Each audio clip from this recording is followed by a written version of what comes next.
We have not yet covered the way, the path which has already been done by our colleagues from New York.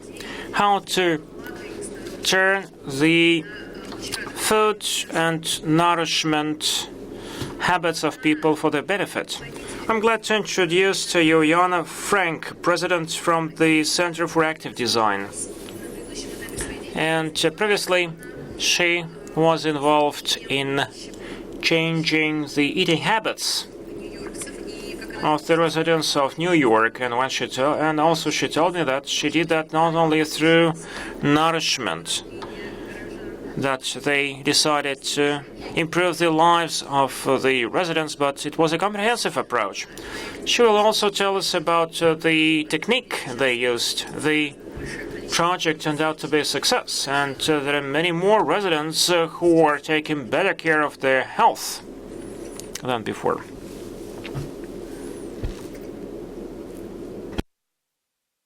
Thank you for inviting me. It's great to be here. I'm going to start with a little bit of a history about the Center for Active Design. So we were launched... Please, on the microphone. Turn on the mic, please. Turn on the mic, please. Thank you. So we're going to start with a little history of the Center for Active Design and then talk about food access, specifically looking at how New York City really impacted the amount of food access within the 5 boroughs. So the Center for Active Design, we were launched at the end of the Bloomberg administration. So at the end of Michael Bloomberg being mayor, we launched the Center for Active Design to continue the work that had been started during the administration. And a couple of the key priorities of Michael Bloomberg were actually around quality of life and how to increase the quality of life for all New Yorkers, actually very similar to the speech that I heard from your mayor yesterday. So it was a multifaceted approach.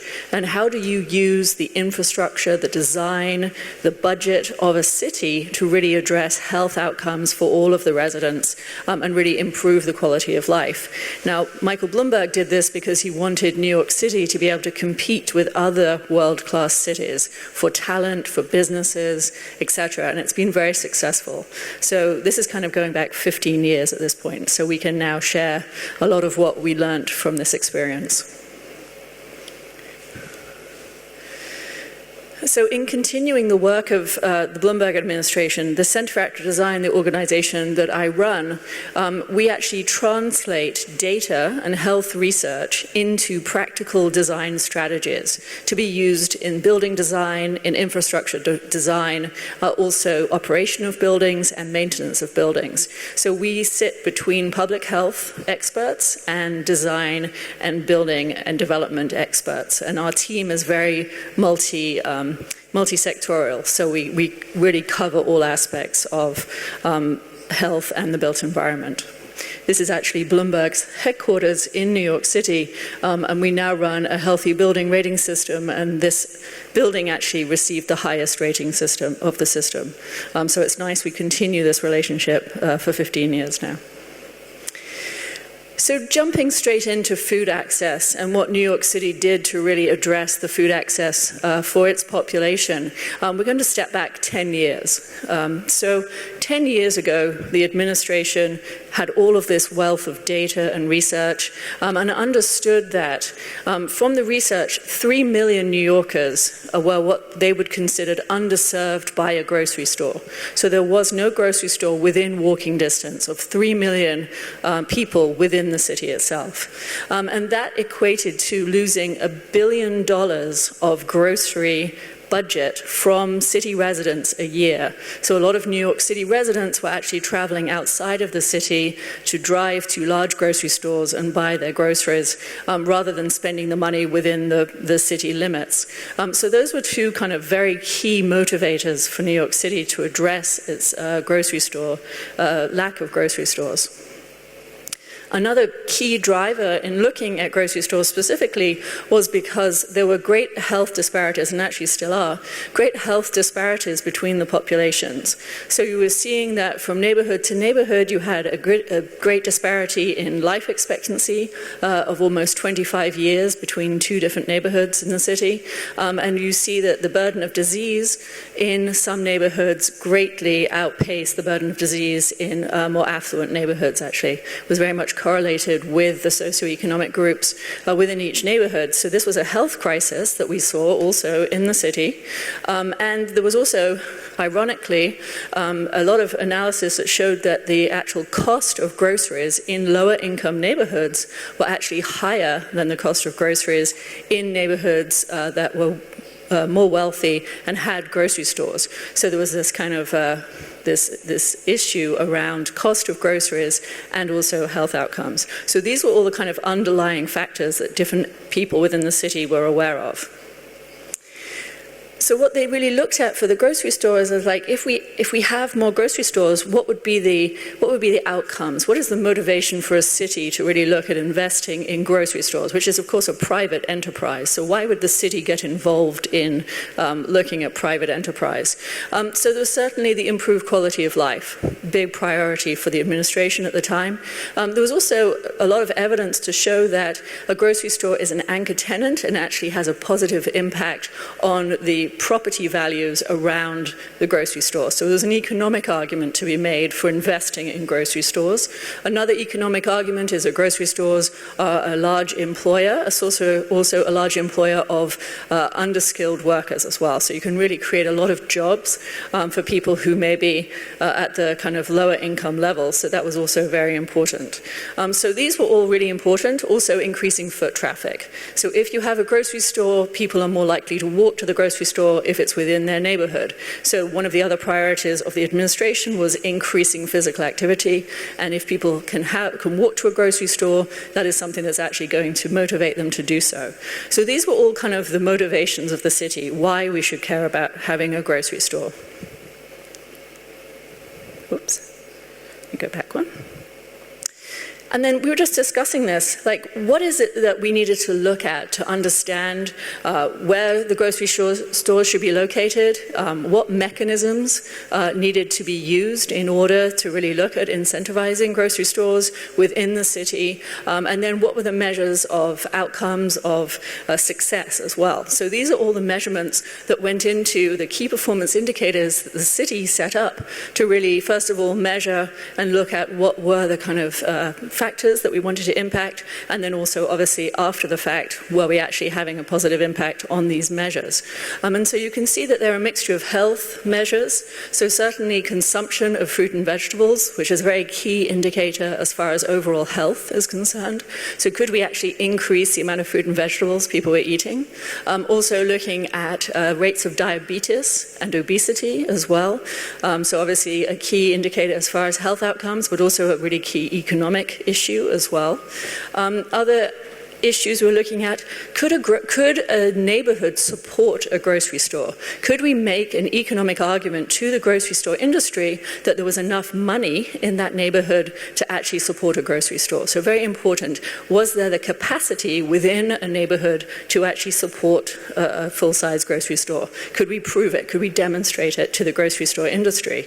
Do the households have cars? What is the density of that household? Because we understand from the economic models just how many people it takes to actually support a grocery store. So really looking at all of these was essential so that we could actually make an informed decision about how to go about incentivizing grocery store development. And then something that we love to do in New York City is map everything.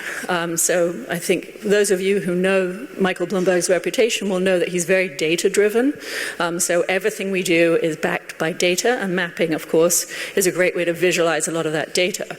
So these were some of the maps that were created in order to support Fresh and really understand where to reprioritize when we were looking at incentivizing these grocery store developments. So the first one here, this first map is showing you this is a survey that was done of residents of New York City about whether they had actually eaten any fruit and vegetables within the past 24 hours. And you can see the dark orange there. That is representing people who have had no fruit and vegetables within the last 24 hours, and those numbers are up to 25% of the population within those neighborhoods had had no fruit and vegetables in that time period. The next map is looking at the rates of diabetes and obesity. So again, mapping that, and you can see the darkest blue represents the highest rates of obesity, and the largest circles represent the highest rates of diabetes. And what you can see already, just after 2 maps, is that the same neighborhoods are coming up already in these 3 indicators. So this is the next one, and this is looking at the same geographic area, and this is looking at which of these zip codes within the city actually have grocery stores. So this is representing the zip codes that we would consider to be underserved by grocery stores, and it is once again the same neighborhoods. So it's not Manhattan. For those of you who visited New York and you've been to Manhattan, this is not Manhattan that we're talking about, folks. We're talking about Staten Island, Brooklyn, the Bronx, and Queens to a lesser extent. So this is really something that's affecting the outer boroughs more than Manhattan itself. So we took all of this data and a lot of other pieces of data as well around socioeconomic groups for the population, and we juxtaposed them all onto each other and really started to identify which neighborhoods needed to be targeted for the incentives. So based on socioeconomic outcomes, so based on household income, based on health indicators, and based on proximity to grocery stores. And that really helped us identify which neighborhoods should receive these incentives, which neighborhoods we really needed to focus on when we were looking at developing new grocery stores. So to leave the maps for a minute, we're going to come back to the maps in a second. The other thing that was happening simultaneously, that we were collecting data as far as the mapping was concerned, and these are from very large data sets that the city already had, so we were able to use existing data for this. We did original research directly to the grocery store industry. So we had a commission where the largest distributors and operators of grocery stores were actually brought together in a series of meetings, and we interviewed them. And we wanted to understand directly from them what were the barriers for you entering New York City's market. Why aren't you building grocery stores in these locations where there's obviously a need for a grocery store? And what we understood from those interviews was that there were a number of different barriers. The first barrier was that there wasn't enough land available at the right kind of size where they wanted to build grocery stores. So that was an issue with zoning, and it was just an issue of scarcity of land in New York City. The other side of that was that buildings were being built and with very small footprints on the ground floor for the retail spaces. So there wasn't a large enough retail space in new construction buildings to actually put a grocery store. So there was a scarcity of location for grocery stores. The next one was cost. I mean, you can just basically cost, right? The issue was really cost and risk, though, together. So to build a grocery store represents a large outlay of financial capital, and there's a great deal of risk associated with a grocery store. Grocery stores in the US make 1 cent per dollar profit. So their profit margin is tiny. They rely on volume. So there's a very small margin. A grocery store needs to be immediately successful to be financially viable. So there is no time for it to actually kind of reach profitability. It has to be successful immediately to be financially viable. So it's a very risk-averse industry, generally. And then the last one was us. The city, the processes of the city was very laborious and too slow. So what we were able to do was we were actually able to look at what can we do to incentivize a grocery industry. We can look at taxes, we can look at job creation and neighborhood development. All of these things we can demonstrate are impacted by grocery stores. So how do we use those as levers, as motivation in order to create financial incentives? And the FRESH program was created. So FRESH stands for Food Retail Expansion to Support Health. So we created the FRESH program to try to answer a lot of these factors and actually provide incentives to the grocery industry. So to address that scarcity of land, we actually created new zoning that allowed for grocery stores to be built on areas of the city that had been previously designated only for industrial properties. So that was important. What we also did was in residential properties, we said that if you build a grocery store in the ground floor, we will give you all of that floor area to build again for residential. So we're going to make your project much more financially viable. So that's a massive incentive for a developer. On the other side, we said to the grocery store industry, we will give you all of these tax breaks if you build a grocery store in order to mitigate that risk that you're seeing financially. So we will offset your taxes for 25 years. We will offset your sales tax in all of the construction materials that you're using to actually create the system itself, and we will reduce your property tax and mortgage recording tax. All of this amounts to millions of dollars for a large grocery store in New York City over 25 years. So this was what we decided to use. This is how we actually started incentivizing the system. We actually created the zones. So back to the map again. These are now the fresh zones, and you'll see that they very much align with all those other maps that you saw. So the dark green zones actually provided both the tax incentive and the zoning incentive. You have some areas where you just get the zoning incentive and others where you get the tax incentive. So this is Fresh. This is what we did. I was a director of Fresh, and it was very successful. I would say it was very successful in creating grocery stores. We set minimum standards for grocery stores, and we really said that you actually have to create a grocery store that has a large part of the area of the grocery store dedicated to fruit and vegetables, and we're going to come and check that you've actually done it, and we'll claw back those incentives if you haven't done it. But what I would say is that just building a grocery store alone, it didn't actually make a massive difference in the fruit and vegetable consumption of the residents of the neighborhoods that we built the grocery stores in. It actually takes a lot more programming and other supports in order to get people to actually change their behavior. And now, like 10 years later, we run the Fitwel certification program where food access is one part of an overarching policy that's really looking at how do you leverage all aspects of a built environment, of a city, to change behavior. So food access and eating fruit and vegetables is part of health behavior, but it's part of a far larger system, and you really need to have a holistic approach. So you can't just take one piece and expect to have a massive change. You need to look at the sidewalk that's next to the grocery store. You need to look at the transportation system. You need to create an environment where people trust one another so they'll walk down the street. So it isn't the silver bullet that we hoped it would be, but it's really part of a far larger system change that's necessary. So that's what we're doing now with Fitwel. We've continued to incentivize businesses, real estate developers to create grocery store spaces, and Fitwel's working with developers of all types, affordable housing as well as commercial developers. And this is just an example from Fitwel that's showing that you now get points when you create those spaces for grocery stores. So once again, going back to what was needed by the grocery store industry was for developers to create spaces for their grocery stores to actually exist. And we've also acknowledged that it's not just the creating of the store that makes the difference, it's also having community gardens and having programming and cooking classes, and all of these other pieces that actually change the food environment as a whole and change people's relationship to their healthy eating behavior. And lastly, we haven't forgotten financial incentives. So my background is as a real estate developer, so I certainly understand the financial mechanisms needed to actually change design and development practice. And what we've done in the US is that we've actually partnered with the largest financial institution in the country, Fannie Mae, and they create mortgages for all of the developers.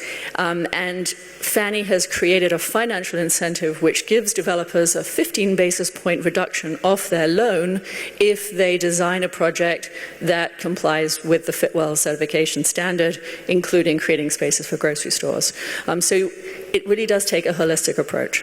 Thank you.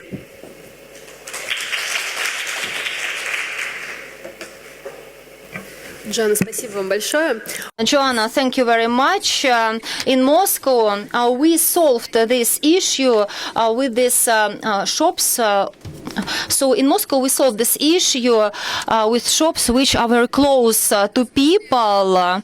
And in this sense, this idea about economic stimulus are very interesting regarding the zoning. It's quite an interesting approach regarding the analysis of big data of vegetable and fruit consumption.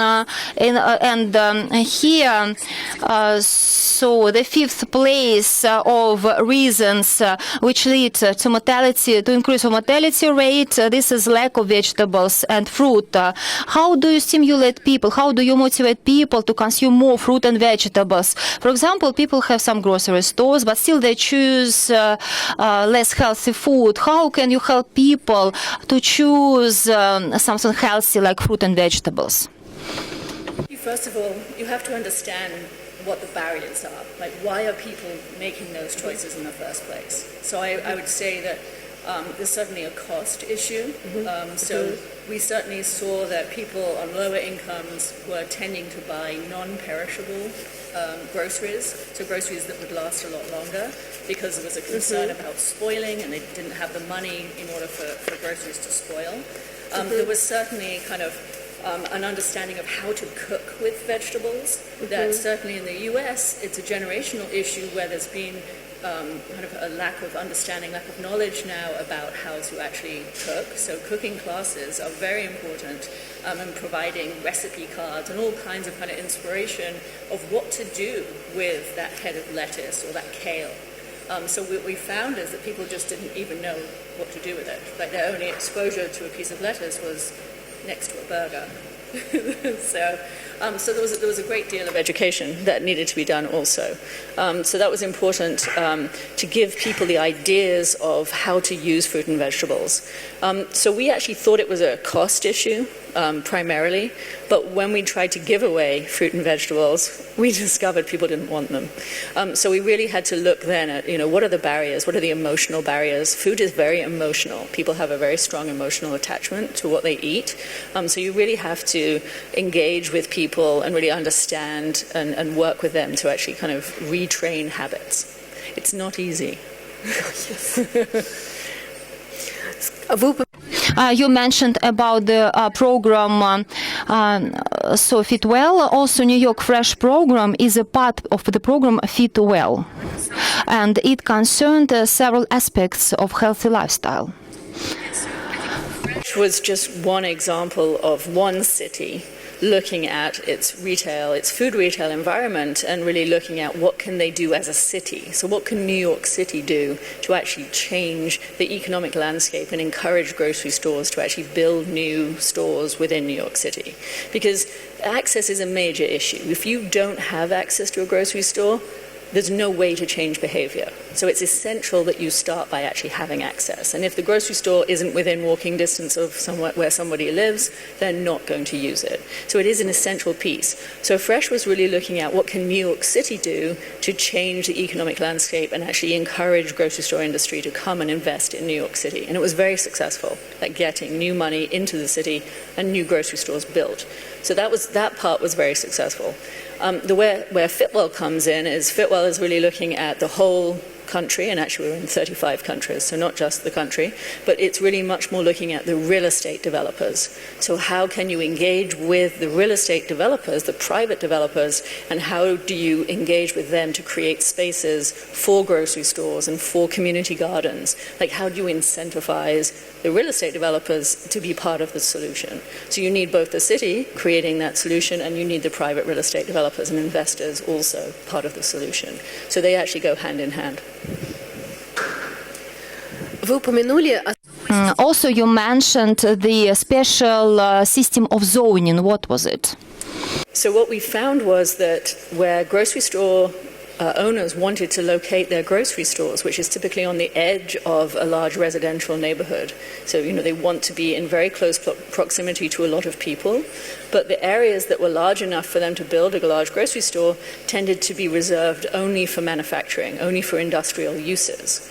And so it was essential to actually change the designation of grocery stores so that they could be built in industrial neighborhoods. So before that wasn't allowed. And so we actually had to change the zoning for New York City to allow the grocery stores to buy those properties and build on those properties.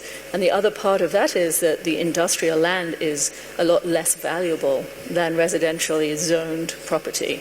So the grocery store industries wanted to buy the property that was obviously less expensive because, again, they're a very small margin business. So it was really opening up a whole new band of land for them to be able to purchase and put their grocery stores. Делали ли вы что-то? Did you influence somehow on zoning of inside of the grocery stores? My colleagues mentioned, I think you did this. You put vegetables and fruit closer to cash desk when a person is already with a trolley, but he can get finally this fruit and vegetables. So we really used all of the same tricks that they use in marketing and that stores use to get you to buy things. We used those to get people to buy fruit and vegetables rather than soda or candy or all the things that are typically kind of very close at hand. So we know, again, from the research that if you put something at eye height, people are more likely to buy it. If it's very well lit, so if it's shiny and it's like got lots of colors, people are much more likely to choose those things. So lighting is incredibly important when it comes to food. We also understood that, yes, those areas at the ends of aisles, they sell the most. It's very hard to get grocery stores actually to put the fruit and vegetables there because that's where they tend to make a lot of money. But we worked with them to persuade them to do so. And fresh also was a stick. So we were able to say, you can only get these tax incentives if you comply with the design requirements that we have set forth for you. So it was good to be able to say, you know, we will give you these benefits, but only if you actually make these design decisions and this kind of change in layout as well. So it was good to be able to do that, and that certainly does make a difference. I think the other thing to understand is that the grocery store industry actually makes more money. They have a better profit margin from perishable goods. So if they sell more broccoli and more carrots and more apples, they actually make more money. So to understand that was also really key, that they are actually financially motivated to sell more fruit and vegetables. They make much more of a profit margin on fruit and vegetables than they do on, say, soda. So to understand that also and to really engage with the grocery store industry as our partner rather than to see them negatively. So I think to understand their business was an essential part and to really collaborate with them and not just impose these strategies on them was important. Спасибо. Thank you very much. So besides shop motivation, grocery store motivation, what other tip and tricks did you do? So I think also to have the facade of the grocery store be very transparent, so you can see into the store is very important to kind of really entice people to come in.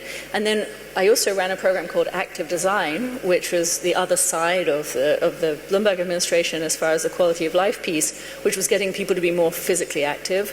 So putting a grocery store within close proximity of a lot of people and then making sure that the sidewalk is well maintained and that there are street trees and that there are benches and there's signs about how far it is to walk to the grocery store. So really looking at the surrounding neighborhood, and if those are the people that you want to attract into the grocery store, what do you do to actually entice them to make that walk from where they live to that grocery store?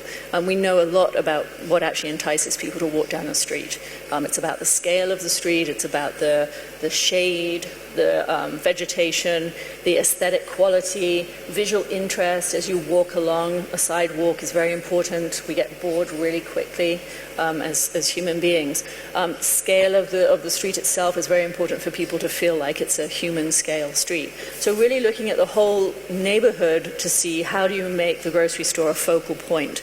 What else can you do around the grocery store to kind of bring people into proximity with it? Now, regarding the restaurant business and especially junk food, did you also implement some solutions to enrich their menu? Very controversially, in New York City started putting the amount of calories on the menus of restaurants. So at first there was a lot of pushback from restaurants about telling people how many calories were in their menu items, but Bloomberg was a very powerful mayor and didn't really need to listen to special interests, so we did it anyway. And that was very important, again, like that educational piece. Like, who knew that a muffin has 500 calories in it, you know? Like, it really did actually start to make a difference to people's choices, because they then understood, oh, that starter has as many calories as my entire daily allowance of calories. Like, who knew that? Like, it was something that was really eye-opening for people. So I think that the general public was very interested in it. I think that the restaurant industry gave some serious pushback, but we were able to win on that one. Another fight we took on and lost, unfortunately, was against the soda industry, very famously. We tried to put a tax on the soda industry, and they fought us with all of their might, and they won. But I'm very pleased to say that Philadelphia has actually been successful in creating a soda tax. So now every soda that someone buys in the city of Philadelphia, there's a very tiny amount of that money goes in a tax, and all of that money is being used for infrastructure improvements. So all of the soda tax money is being used for park renovation, for investments in libraries and other civic buildings, and there's a lot of political will because of that, because of how the money is being spent from the tax, and that it's going directly to public infrastructure and to what the people value. So that's a very interesting kind of precedent that they've now set where we failed.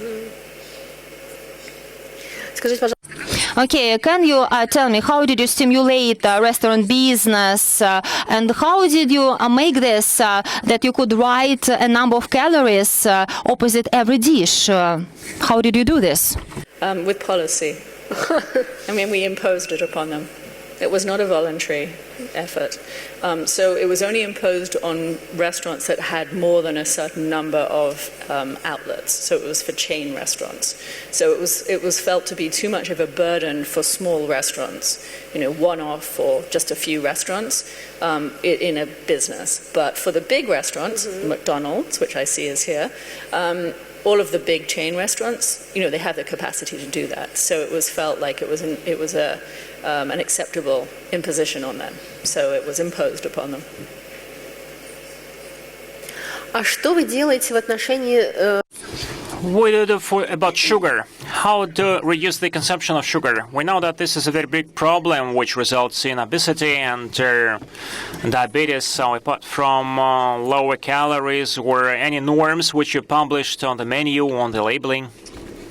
So what I would say about obesity prevention, which is different from food and vegetable intake, right? So actually starting to address obesity is that, again, based on the research, the most impact you can have on obesity is preventing obesity. So a lot of the effort was actually concentrated on children and school meals. So if you can ensure that children are being educated about what to eat, being introduced to healthy fruit and vegetables, being introduced to healthy foods from the age of 4 onwards, you have statistically a far better chance of preventing obesity. Unfortunately, once an adult is obese, the likelihood of actually reversing that is very small.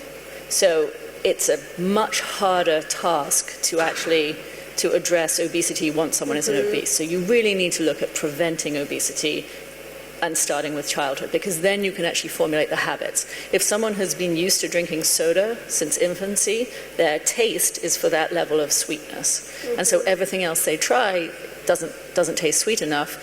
If, however, they've never been exposed to that and they're used to drinking water and milk and so on, then they actually won't miss it. Nobody misses it. No one misses sugar. We don't need sugar. So it's really interesting that that's the most successful way, and that has actually been successful. So we've seen very good outcomes as far as changing the diets and changing the weight of school children in New York City over the last decade. Спасибо. Thank you so much. And the last question. What will you recommend to the city of Moscow? Bear in mind that we already have some convenience shops, but those tricks with fruits and vegetables we have not used yet. So what would you recommend to us to make the diet of Muscovites healthier?